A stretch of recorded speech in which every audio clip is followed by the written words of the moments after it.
Hello and welcome to the University of York's Open Lecture Programme. I'm Elly Fiorentini from BBC Radio York, and it's lovely to be with you, even though it is a strange time for all of us. Before we meet tonight's guest, a few technical things to share with you. If you are watching live, you can ask questions using the Q&A button on your screen. You'll see it at the bottom of your screen. This will be available throughout the talk, so questions can be asked at any time. Should you have any technical issues, such as the loss of Wi-Fi, you can rejoin the event using the original link. Please also remember that today's event is being recorded, so you will be able to watch it again. So let's meet tonight's speaker. Dr. Alberti has a wealth of knowledge and experience relating to the histories of emotion, the body, medicine and gender, and has researched and lectured at a number of UK universities. She's also published widely on the subjects. Faye joined the University of York with a UKRI Future Leader Fellowship in May 2019. Faye has had a diverse career, which includes co-founding the Centre for History of Emotions at Queen Mary, advising at the Nuffield Institute on bioethics on cosmetic surgery, and managing various charitable funds. Tonight's lecture is really quite timely. It's about loneliness, which is described as a mental health crisis. In 2018, the UK became the first country in the world to select a minister of loneliness.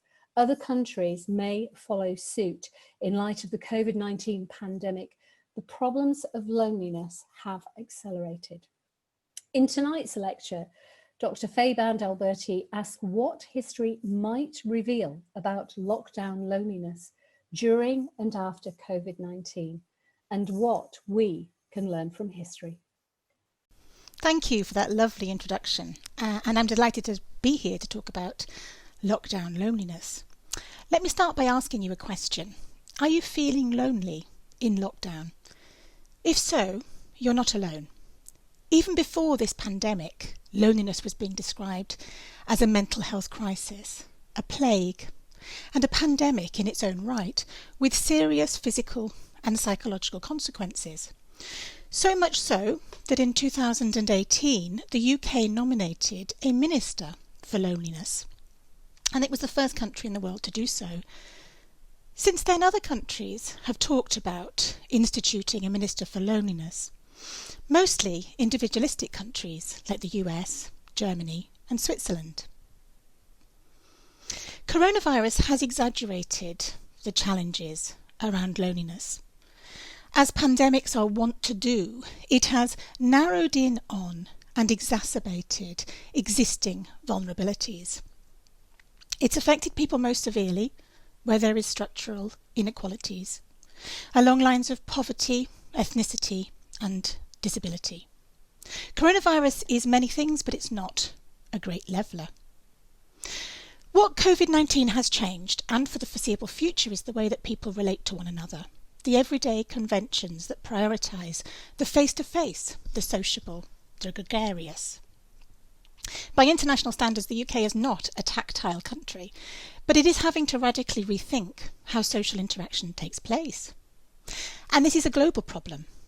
By April 2020, half the world's population was in lockdown, with words like social isolation and social distancing becoming a new normal.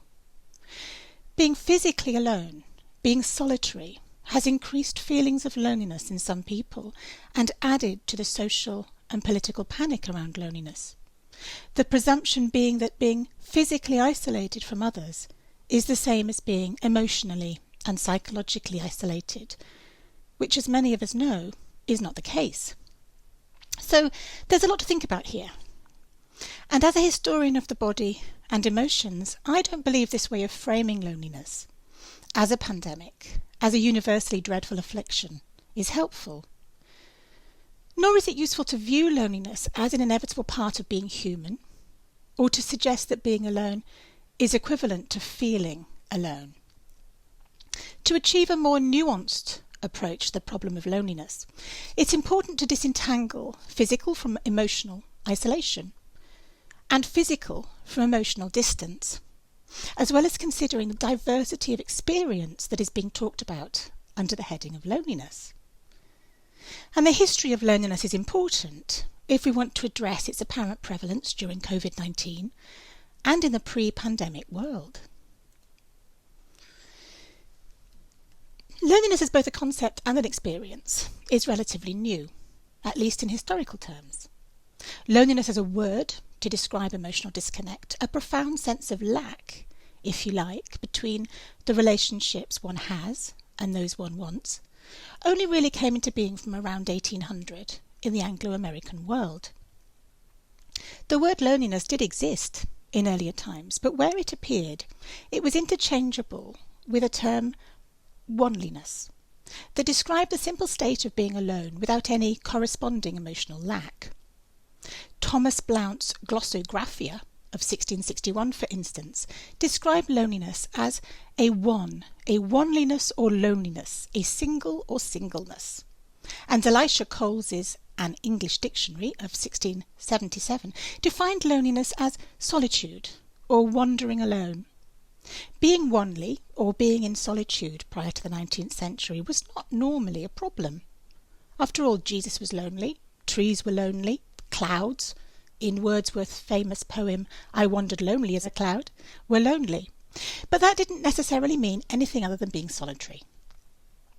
And really, how could one ever truly be lonely if God was always there?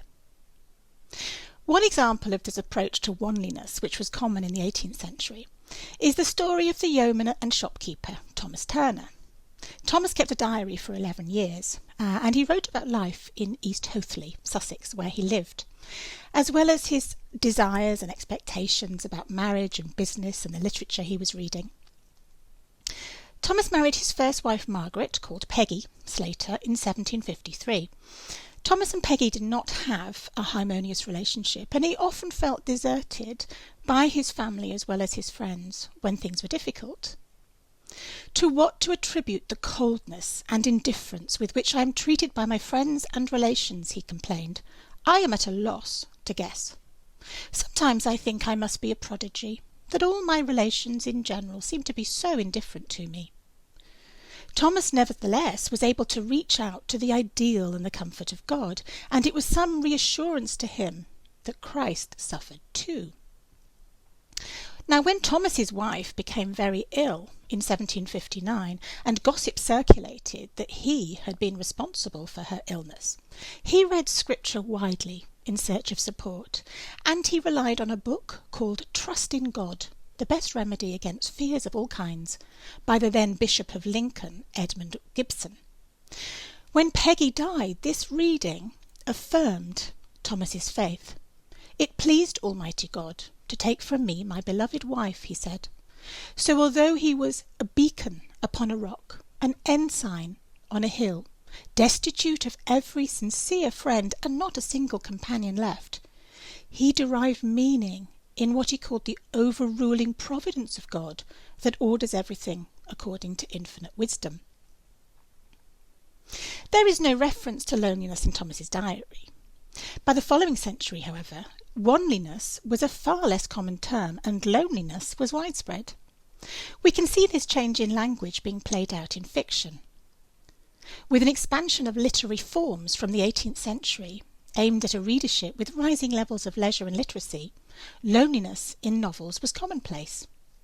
Lonely female protagonists moved through Victorian fiction, from Charlotte Bronte's Villette of 1853 to Thomas Hardy's Tess the d'Urbervilles, 1892. Charles Dickens' novels also highlight the loneliness of heroes, especially children, in the context of an unfeeling, mechanistic society.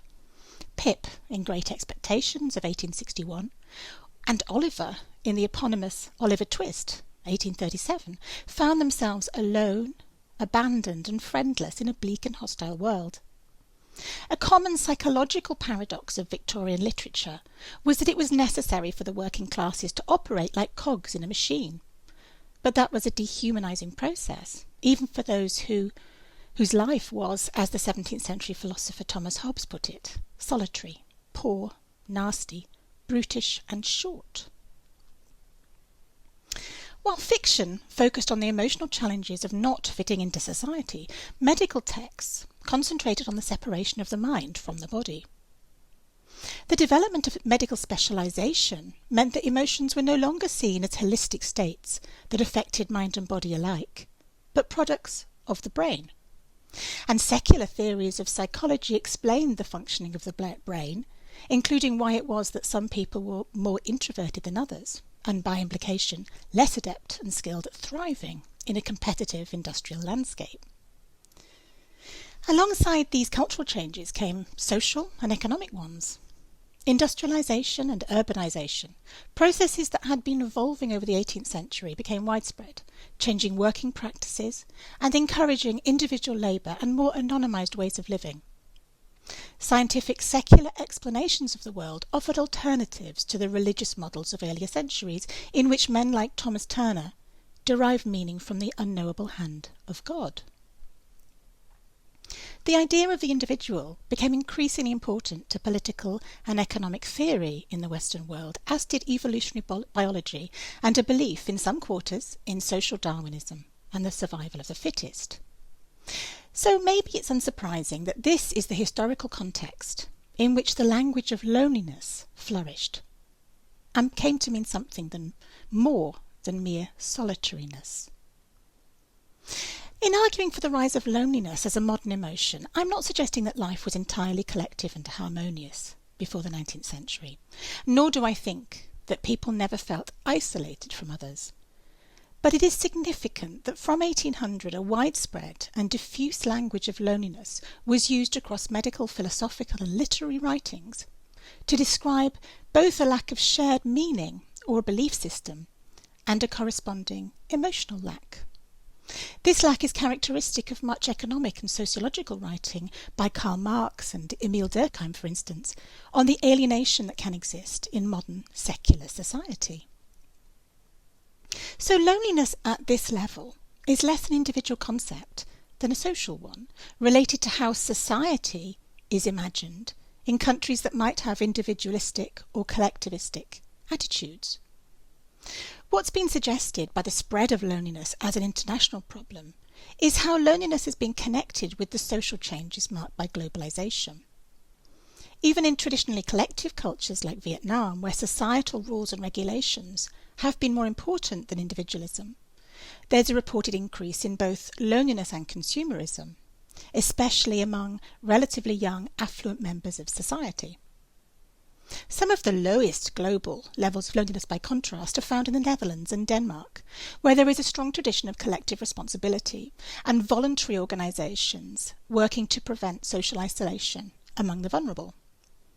One of the positive responses to coronavirus in the UK, and indeed the world, is that there have been instances of a deliberate cultivation of community to compensate for the failings of the state. Indian Americans across the US have set up helplines to provide personal protection equipment or PPE for New York hospital workers. Canadian faith groups are providing food for impoverished and elderly people. Volunteers in Brazil are providing food aid to slum dwellers, and drug gangs are imposing curfews that the president refuses to implement. It's not unclear whether these kinds of interventions will continue after this current wave of coronavirus, but there is nevertheless some self-conscious discussion of what community means, and in its traditional sense of accountability and common good. It's also evidence that the search for meaning does not have to be spiritual. It can also be secular. So whereas one of the characteristics of modern loneliness might be a decline in a collective sense of belief in God, and studies of faith groups do suggest that religious belief can prevent loneliness, it's a belief in something rather than what the belief is that matters. What the history of loneliness shows then is that levels of loneliness reflect the relationship between individual and society, as well as the wider environment. That said, we can usefully distinguish between loneliness that's a product of circumstance, what I think of as structural loneliness caused by poverty, disability or infirmity, and an existential feeling of separation from others that's not so clearly grounded in material reasons. Of course, the two can overlap. Another complicating factor is although we talk about loneliness as though it's a single state or emotion, it's not. Loneliness is made up of lots of different emotions, from rage to sorrow, resentment to hope, and especially at the time of Covid-19, fear and grief. The different emotions that make up loneliness will be as diverse as human experience. An elderly widow who has lost her care home peers will not experience the same kind of loneliness as a single mother juggling work at home, while her young children use her body as a climbing frame. The needs invoked by loneliness are distinct. One might be lonely for a particular person who is now past, another lonely for her friends, family, a moment to herself. During lockdown, as before the pandemic, these different qualities of loneliness are important. One of the most striking things to me, as someone interested in the history of the body as well as the mind, is how distinct the physical experience of isolation has been for people who are single and living alone. The physical ache for the companionship of another is a commonly reported element of this form of loneliness. But it's not just about touch. The feeling of lack might concern the familiar scent of a particular person, the way their bodies move, the dip they might leave on a sofa cushion, or more generally the ripple of conversation and laughter that comes from being in a restaurant and bar. The sensory ways of feeling engaged with other people and connected to the world. One of the reasons why social media has been both celebrated and found wanting during the pandemic is its removal of most sensory experiences except the visual and the aural. Talking on Zoom or giving a lecture remotely is a wonderful resource, but it involves a different, more self-conscious way of communicating with others, whether scrutinizing our own emotional expressions or missing out on the varied emotional cues that take place in everyday human interaction. It's a different, disembodied way of being in the world. And this physicality is often neglected in discussions of loneliness. By focusing on loneliness as a mental health problem, we ignore that it's also a physical health problem. Because it's linked to anxiety and depression most commonly, and related to the brain, with other emotions, we tend to ignore the ways the body is completely invested in the experience and expression of loneliness. Loneliness might not have the same narrow range of physical responses we associate with so-called single emotional states like rage, with its rush of blood to the head and its frowning fury, but it's often associated with feelings of cold and abandonment and a desire for comfort. Sociological evidence suggests lonely people might wrap their arms around themselves more. They might crave hot drinks, baths and blankets. One of the reasons these metaphors of temperature are important is that they connect to a much lengthier medical history that saw emotional experience as physical as well as mental and related to heat. In particular, the language of humoral theory, which dominated Western medicine from the 2nd to the 18th centuries, used a model of heat and coldness as a way of talking about feelings and people. Warm-hearted people were literally physically and emotionally warmer than others, though they might also be hot-tempered.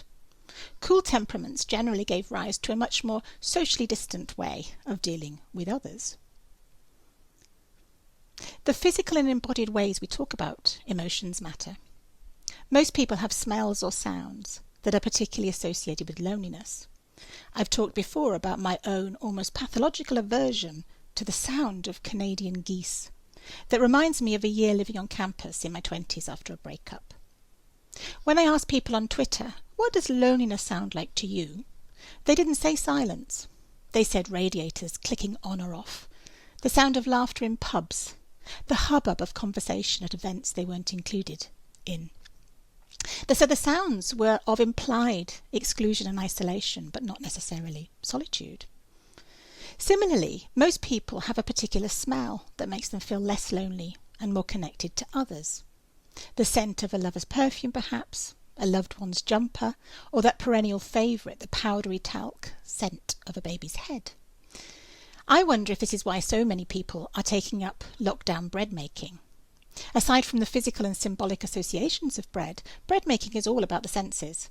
It involves kneading, proving and baking that connects us through smells and taste, movement and touch to familiar times and places, just as a family recipe for sourdough might.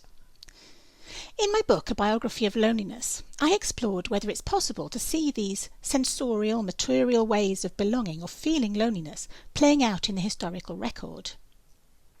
One example I turned to, in tracing the loneliness of widowhood, was the case of Queen Victoria and her grief when her husband Prince Albert died in 1861.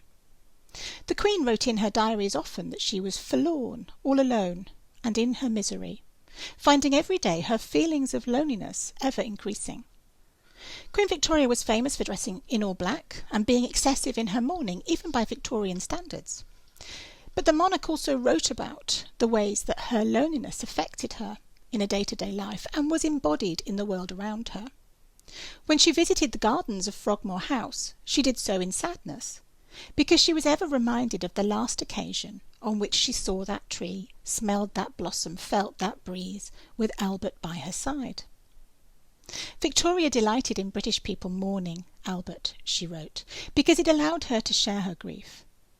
And people could do that by buying the factory-worked cups and figurines of a newly available mass market. The Queen herself filled the palaces she lived in with busts, photographs, locks of her husband's hair, and tokens that meant he was always present. Being lonely as a widow was a key part of the Queen's self-identification and how she would be seen by others. Her extensive writing about loneliness did not imagine the state as anything other than painful and intolerable, which is how loneliness is most often imagined today. But loneliness is not always regarded as negative. One of the characteristic features of secular loneliness by the early 20th century was its connection to inspiration. Solitude had always been an opportunity for thinking and reflection. Much as monastic hermits from the 4th century isolated themselves for spiritual purposes, the word hermit itself meaning of the desert or an uninhabited place, writers and artists sought out solitude in order to create. Solitude, which has a much longer history than loneliness, was always something of a double-edged sword. Even before the invention of loneliness, people were advised against spending too much time alone, for that could lead to fantastical thoughts and a lack of grip on reality. In his Anatomy of Melancholy of 1621, the Puritan divine Robert Burton warned against building castles in the air by thinking too much in isolation. But that was precisely what was sought by writers of the early 20th century, who embraced both solitude and loneliness, especially female writers. "It is going to be a time of adventure and attack," Virginia Woolf wrote in her journal on May the 28th, 1929. "Rather lonely and painful, I think, but solitude will be good for a new book. Of course I shall make friends. I shall be external outwardly. I shall buy some good clothes and go out into new houses. All the time I shall attack this angular shape in my mind." In her writer's diary, Woolf described her fear of this retreat into the self-consciousness of creativity. "It brings great agony and always some terror," she said. "So afraid one is of loneliness, of seeing to the bottom of the vessel." But how else could you get to a consciousness of some other kind of reality without doing so? The American writer May Sarton similarly sought out loneliness in the early 1970s. She recorded solitude, loneliness and depression with reference to her gardening, finding comforts in the seasons, her epiphanies coming while weeding out irises and drinking in the damp smell of the earth. "Does anything in nature despair except man?" Sarton wrote. "An animal with a foot caught in a trap does not seem to despair. It is too busy trying to survive. It is all closed in to a kind of still, intense waiting. Is this a key? Keep busy with survival, imitate the trees, learn to lose in order to recover, and remember that nothing stays the same for long, not even pain, psychic pain. Sit it out, let it all pass, let it go.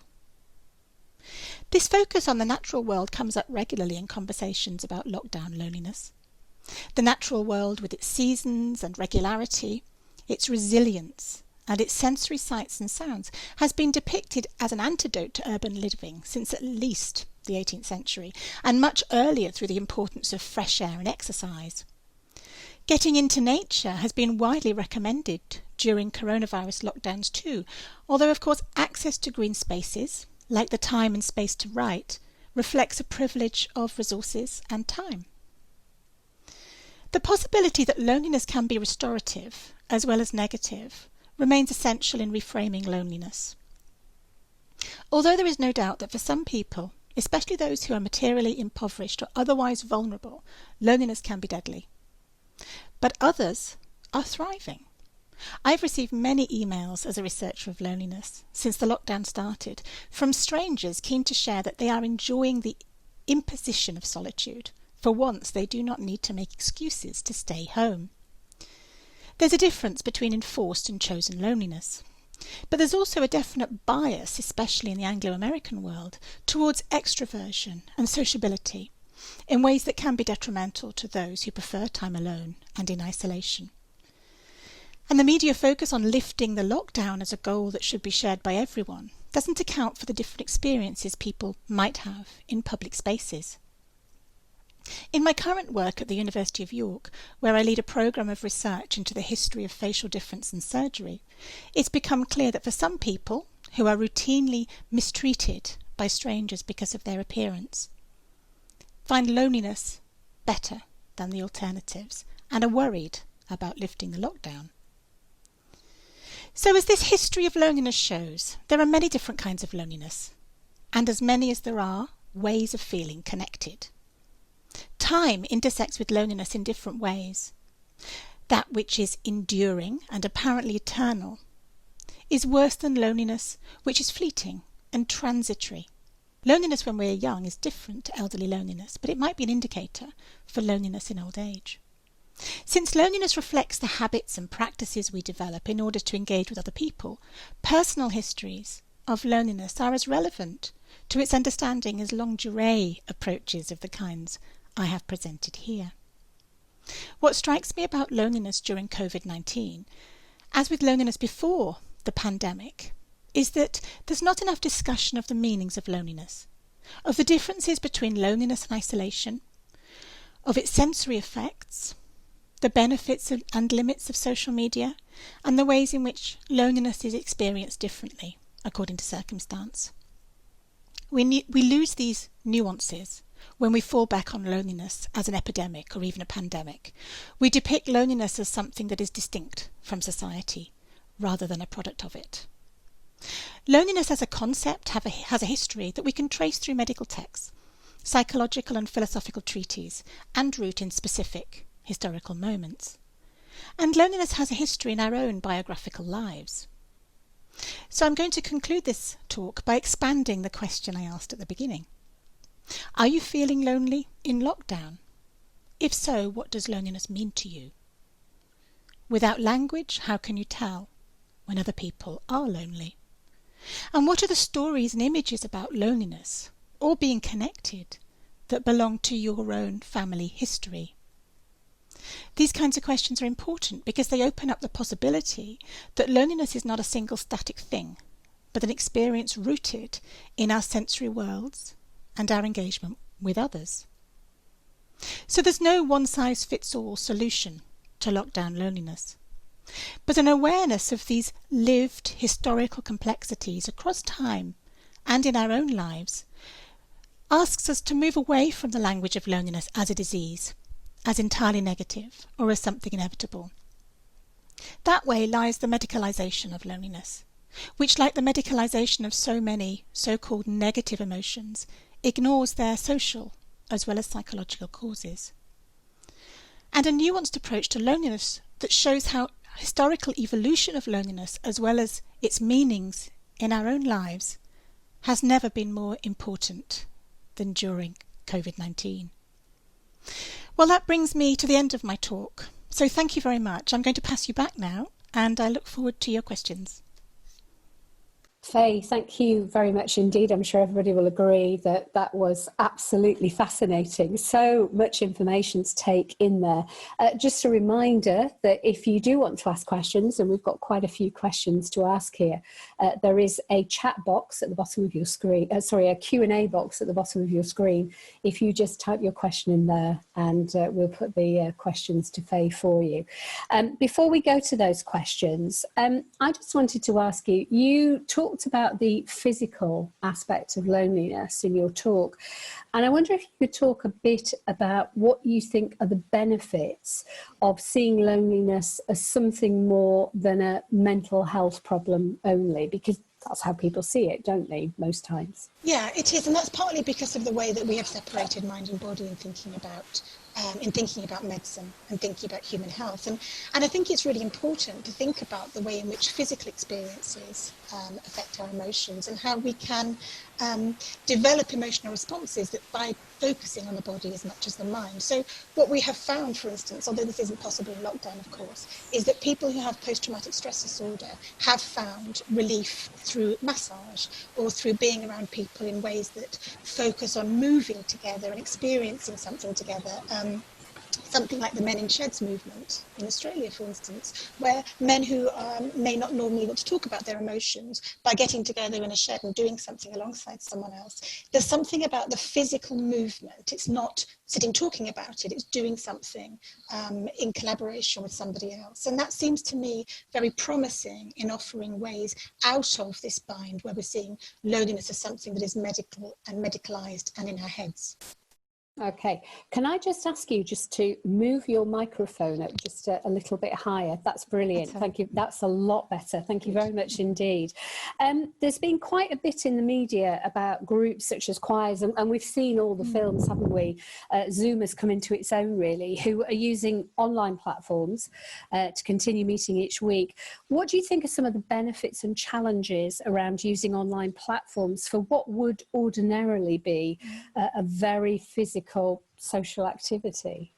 I think one of the great challenges of using online platforms and social media is that we are deprived of many of the senses that go along with experiencing something in groups with others. And choirs are a good case in point, aren't they? Because singing together, there's something vibrational about it. It's not simply hearing the music. There's a feeling that accompanies it. And it's very difficult to experience that when you're singing alone at home and can't hear the crowd. So certainly the limitations of digital resources at this moment are really coming to the fore. And it might well be in the future that we find ways of bringing back the senses, but at the moment they're quite limited. Do you think when that time comes, is there going to be a fear? You mentioned that, you know, in this country, we're not renowned for showing expression and emotion as Italians would, and, you know, most of the Europeans and other parts of the world. But how the brain works, I just wonder whether we'll behave in a very different way, or will we be desperate for that big hug from our, you know, family member that we've had to stay away from? I think what's going to be interesting is just how variable responses will be, because some people are really enjoying, as I said, not having physical contact and actually not feeling obliged to kiss and hug people according to social convention, and other people are really craving it. So I think it will take time to really know what the long-term effects of lockdown are in terms of our emotional impacts and how it affects on loneliness and communication. Let's take questions from our online audience tonight. Alex says, do you think there may have been a link as well with the rise in urbanisation during the 1800s? People leaving their well-established communities to move on their own to large cities. Could this have resulted in people encountering loneliness more apparently for the first time, so reported more often?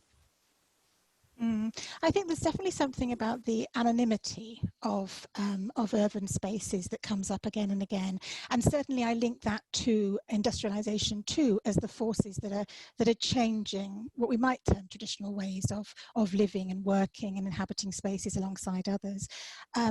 Having said that, there are some people who really enjoy the anonymity of the urban environment. So I think in general, yes, it's definitely impacted. But again, it's down to variability. You talked about the physical aspects of loneliness in your talk, and I wonder if you could talk a bit about what you think are the benefits of seeing something more than a mental health problem. We've asked you that question, so we've actually dealt with that. What would you, this is what Catherine asks, what would Faye recommend to ease loneliness during lockdown? Are there any particular ways that you recommend that we can deal with it more effectively? Do you know, I've thought about this question a lot, and I can't offer any clinical expertise. I should say that up front.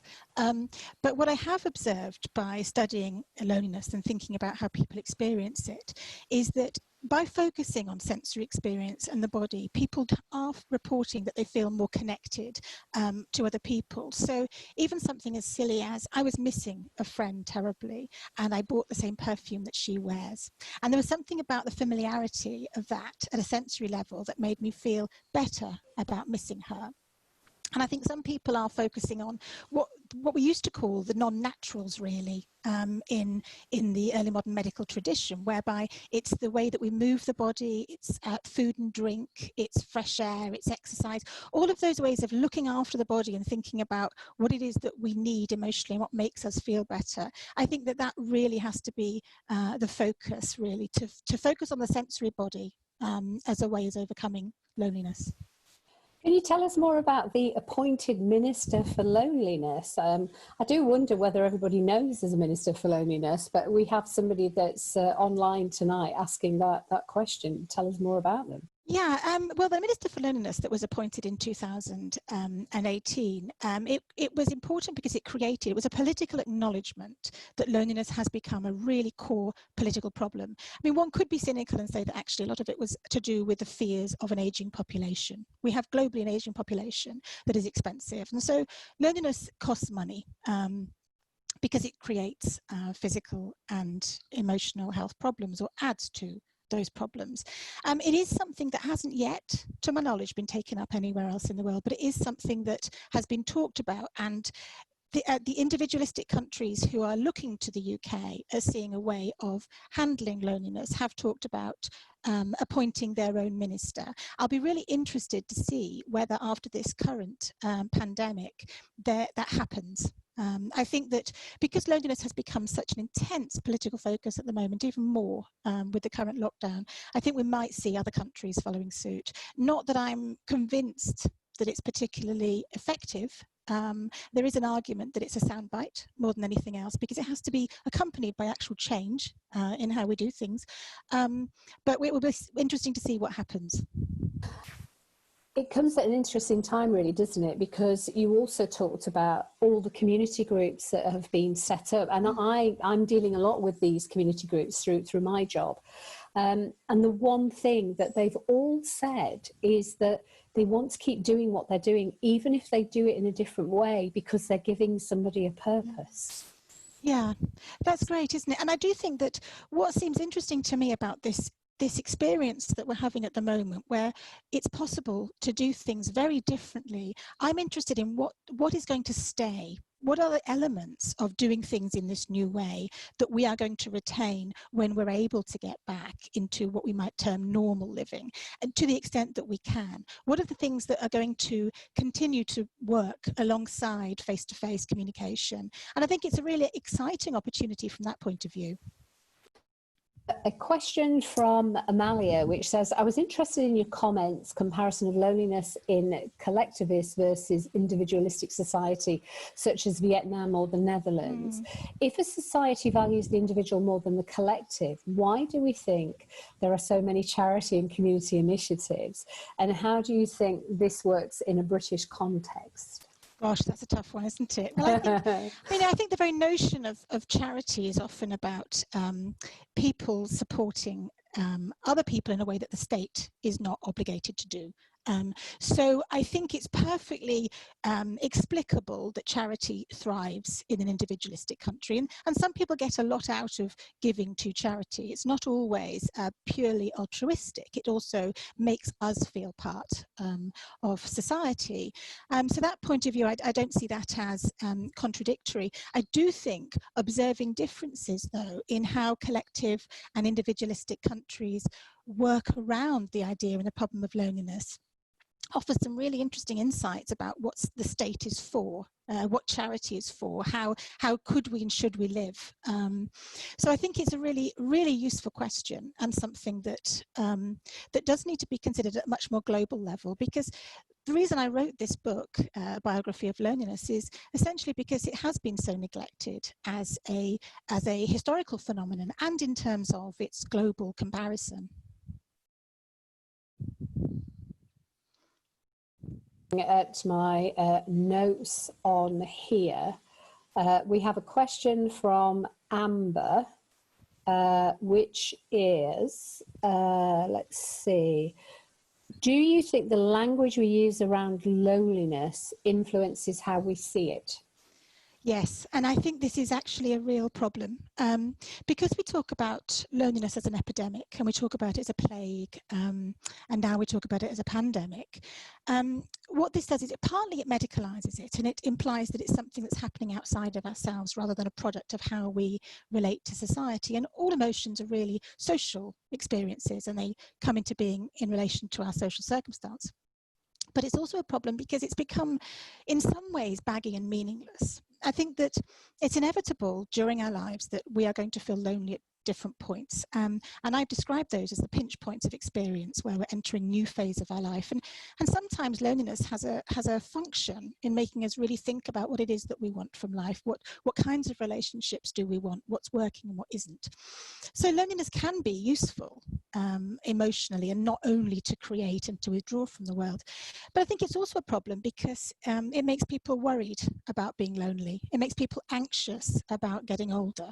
And so it's become a sort of a very fearful thing, rather than, like other emotions, I think, that get regarded as entirely negative, rather than thinking about what is this emotional experience telling me about how I'm living my life, I guess. Do you think there'll be a lot of people that the people that don't mind the loneliness and solitude at the moment, maybe people are working from home, people are furloughed, how many people do you think will look at their life differently and possibly make changes? That forced loneliness and isolation has made them reevaluate a lot of stuff, which we're hearing quite often, aren't we, that people are reevaluating their lives. Yeah. Yes, and I've been interviewed by lots of different newspapers around the world about precisely that question. And the ones who are, it's very interesting that the ones who are asking, you know, shouldn't we be reevaluating our lives, tends to be the French media. There's a lot of discussion of that in French media, which I find really interesting. I do think that it is also a challenge. So many people right now are struggling with many different things, and grief and fear, as well as loneliness, and just actually the reality of looking after children, juggling careers, that it's, you know, it's a wonderful thing to be able to think, really, what do I want my life to look how do I want my life to look after the lockdown? But it's not necessarily the easiest thing to do, or a priority for a lot of people. So I can't really answer that question. I think it will be very variable on circumstance. What are the current trends in loneliness among younger people? And are you concerned that COVID could normalise online interactions at the cost of face-to-face contact? Yeah, it's an interesting one, because I think one of the issues that came out of the BBC Loneliness Survey recently was just how problematic loneliness is among young people. Now, we might argue that loneliness has become a very available way for young people to describe complex emotions or difficulties. So, in a sense, it's a very available language at the moment, and some degree of loneliness as a teenager is to be expected. I think one of the challenges for teenagers in particular with the lockdown is that it's such a formative stage when, you know, face-to-face relationships are very important in structuring their identities. I don't think it's a problem that a lot of work is being carried out in relationships online. I think that to regard social media as purely evil, which some people do, in relation to loneliness, or purely problematic, I think that's a bit of a mistake, really, because all technologies, when they're created, including the telephone, have created a fear that people won't be able to do real life face-to-face conversations. I think that one of the challenges of lockdown is that we have escalating rates of child sex abuse and problems that are happening online that as a result of people becoming very isolated. And that's why it's really important to really develop interventions from a domestic violence and child abuse level and kind of to make sure that people are getting the support that they need.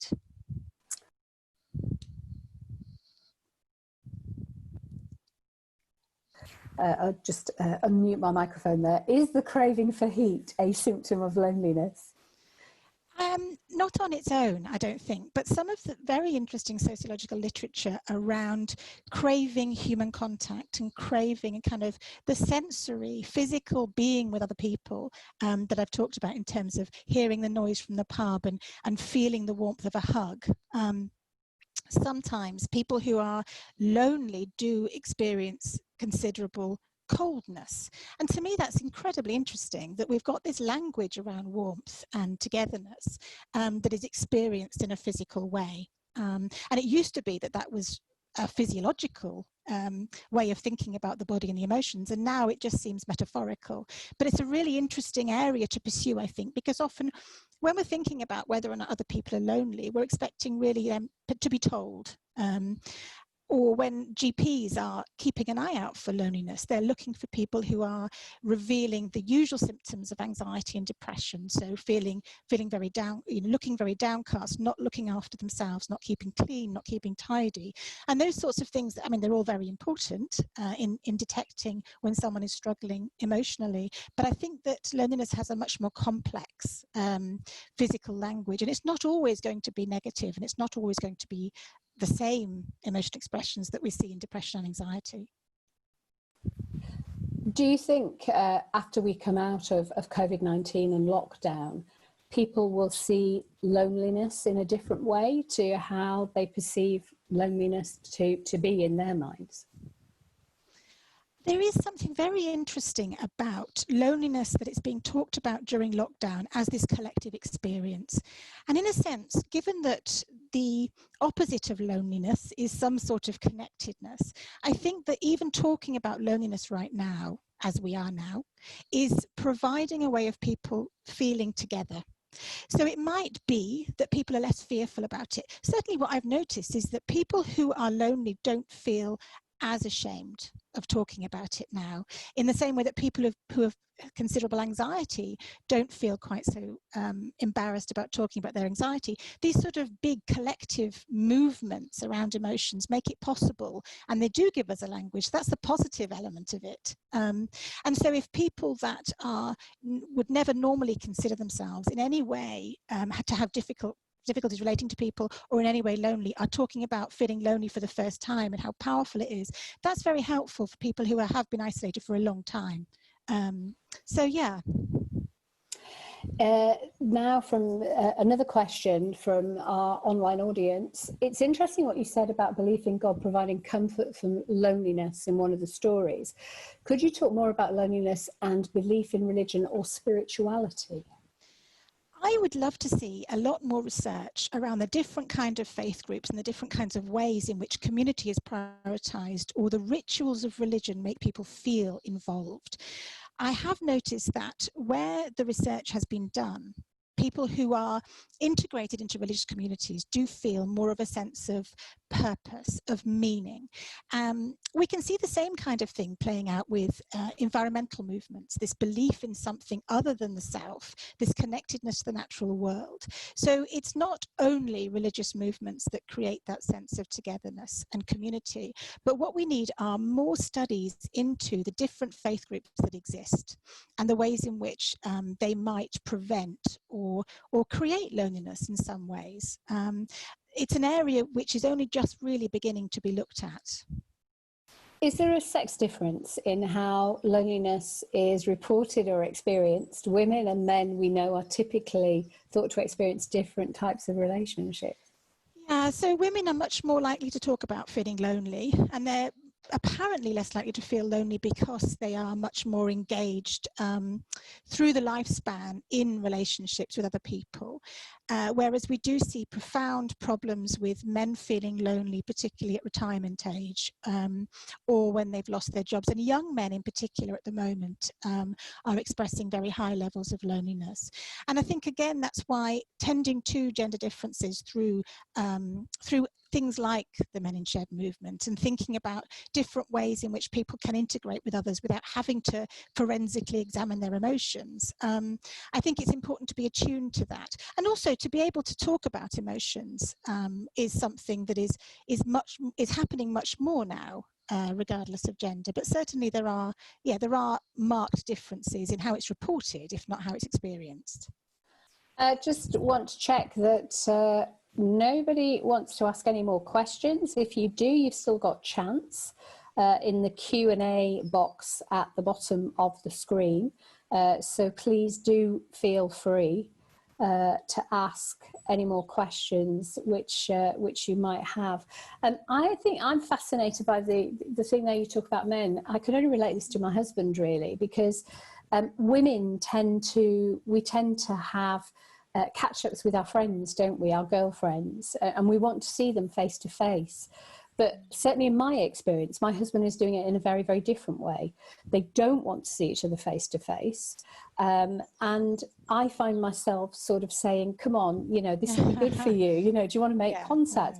And I'm sure there are lots of other people experiencing that as well, that they think that they can make it better for people if they get them to work the way you do. But sometimes that can be just not a good thing, because they might be quite happy in this lonely isolation. And that can be quite difficult to understand, I think. Yeah, I think that's a really good point. And for people who are caregivers or people who are interested in helping each other emotionally, then there is precisely that. There's a presumption that that one size fits all. I think you're right, is that some people are just happier in isolation or having different ways of communicating, maybe a phone call or an online conversation. I think we've come to the end of our questions. Thank you very much to everybody for your questions. Thank you so much for all of your questions. It's been absolutely fascinating. I'm sure everybody has found it absolutely fascinating and interesting. Thank you so much, Dr. Faye Bound Alberti, for giving us an insight into loneliness, and so topical at the moment as well with everything that's actually going on. A recording of this lecture will be available through YouTube in a few days' time, and an email will be linked to all of you who have been ticket holders for this event. Now, I know, Faye, that you want to plug another event that you're involved with, but also there are some fantastic things coming up as part of the York Festival of Ideas as well. Yes, that's right. And if I could just echo what you've said, actually. Thank you to everybody for coming, and thank you to you, Elly, and to the organisers. If you enjoyed tonight's open lecture, please do tune in to our upcoming York Festival of Ideas online programme, where I'll be chairing a talk, actually, exploring both loneliness and the psychological and biological effects of friendship on our lives, with Robin Dunbar. And that's entitled Friendship, Nature's Medicine, on Wednesday the 10th of June at 8 p.m. For more information about that and what else is on offer, have a look at yorkfestivalideas.com, and we look forward, hopefully, to seeing you there. And just to say that York Festival of Ideas runs from the 2nd to the 14th of June, and there is an absolutely incredible programme. Considering that this is all going online, the programme is just unbelievable. It's amazing what you can do, isn't it, with technology? Really is, yeah. We'd love to hear your thoughts on these events, and particularly tonight's event, and continue the conversations. And if you are on social media, if you can use the hashtag York Ideas. So we look forward to seeing your comments. So Dr. Faye Bound Alberti, thank you very much indeed. And thank you very much to everybody else for taking part and getting involved this evening, and asking such poignant questions and pertinent questions. Thank you very much indeed. Thank you.